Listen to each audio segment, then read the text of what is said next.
Kalau misalnya, Prof, informasi yang diciptakan, hoax sengaja diciptakan ini tidak hanya menyerang mereka, tapi juga di-endorse oleh pemimpin politik begitu, bahkan juga sejumlah misalnya muka agama yang memberikan khotbah penuh dengan marah, penuh dengan kebencian. Apa yang ingin Anda sampaikan kepada pemberi khotbah, pemuka agama agar lebih dingin dalam menyampaikannya? Sekarang ini di medsos banyak sekali pengkhotbah agama. Di berbagai WA grup itu luar biasa, walaupun mungkin hanya copy paste aja kan. Kalau dilihat itu bisa kita bedakan, yang satu isinya khotbah moral spiritual. That's good, itu bagus.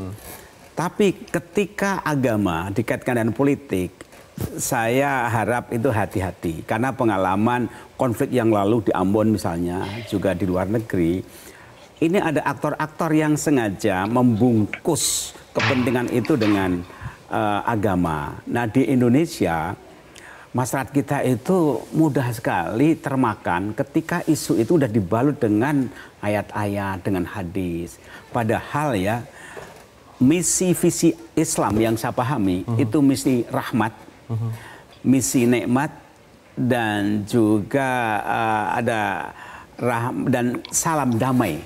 Jadi Islam itu kan membawa misi rahmat, nikmat, dan damai. Jadi agama itu menggembirakan, menenangkan, mendapatkan ketenangan.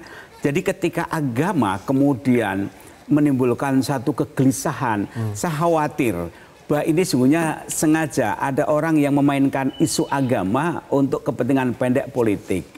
Oleh karena itu saya himbau teman-teman ketika menerima postingan-postingan agama tapi dikaitkan dengan politik, supaya jangan buru-buru percaya. Baik. Karena selama ini sebenarnya banyak bukti, banyak data bahwa kita itu, karena Indonesia itu mudah sekali kalau udah dikasih bungkisan agama langsung dimakan. Hati-hati gitu. Jangan mudah percaya ketika itu dikaitkan dengan politik. Baik.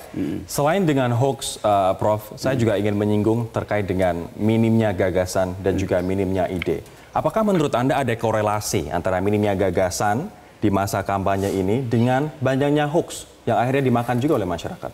Iya, karena di kalangan elit politik itu juga mereka lebih merupakan aktivis pekerja politik, bukan intelektual mereka itu. Sehingga kalau kita ikuti diskusinya, perdebatannya, ini kan kurang berikan keteladanan, kurang inspiring.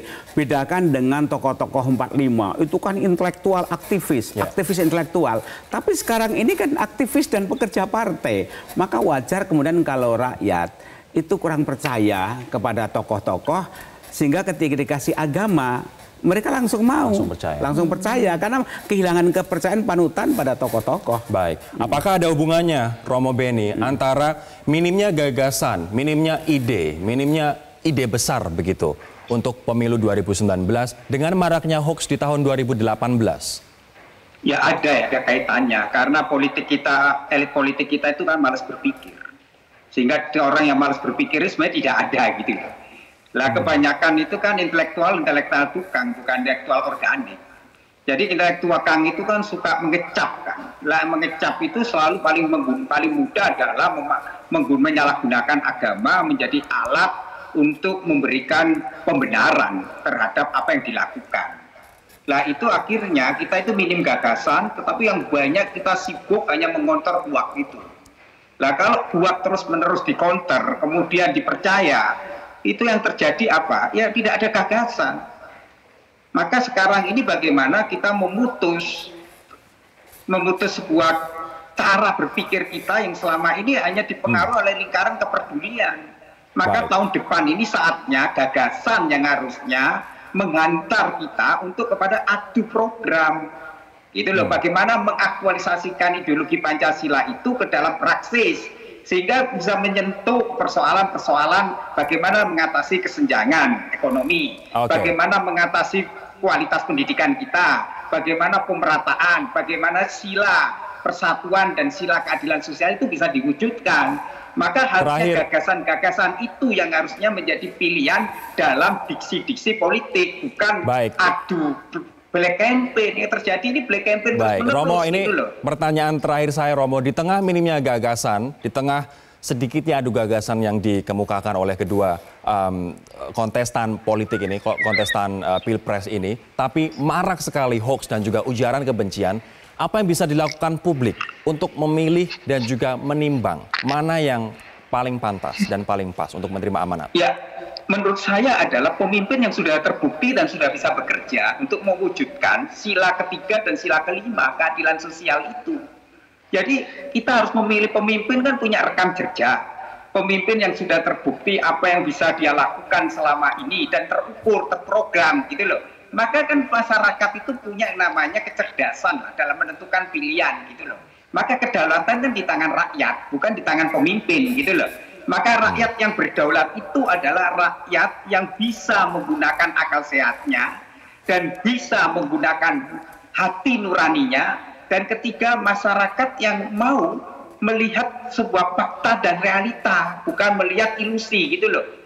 Nah, yang terjadi sekarang di media publik ini kan ilusi yang dibangun dengan kebencian gitu loh. Tidak mungkin kita memilih pemimpin itu hanya sekedar ilusi berdasarkan kebencian. Makalah carilah pemimpin yang memiliki keutamaan. Pemimpin yang punya pengetahuan takut terhadap Tuhan itu adalah pemimpin yang bisa mewujudkan kemanusiaan dan keadilan tanpa menimbulkan kebencian terhadap sesamanya. Baik, Romo Beni Susetio, budayawan dan juga tokoh lintas agama. Terima kasih telah bergabung bersama kami melalui sambungan Skype dari Malang, Jawa Timur. Terima kasih, Romo. Saya akan kembali ke Mbak Anita. Mbak Anita, kalau tadi dikatakan dua narasumber yang lain, ada loh korelasi antara hoax, maraknya hoax dan juga ujaran kebencian dengan minim gagasan. Anda setuju, Mbak? Kalau kita ngelihat kenapa sih hoax sebegitu dipakainya, sebegitu efektifnya untuk dipakai dalam kontestasi politik adalah salah satunya karena efek yang ditimbulkan adalah merusak rasionalitas pemilih. Gitu. Sehingga pemilih ini sudah tidak lagi memilih calonnya, memilih kandidat yang tepat berdasarkan misalnya rekam jejak, visi misi, program kerja, komitmen, visinya, sudah nalar nggak dipakai itu gitu. Semua sudah tidak ada. Jadi semuanya yang terjadi adalah input-input yang masuk berdasarkan berita-berita bohong, terutama sekali yang berkaitan dengan identitas, gitu. Sehingga itu yang kemudian menjadi informasi terbesar yang dibutuhkan oleh masyarakat untuk menentukan. Nah, ketika itu adalah informasi yang terbesar yang dibutuhkan masyarakat, masyarakat sudah tidak lagi menagih gagasan.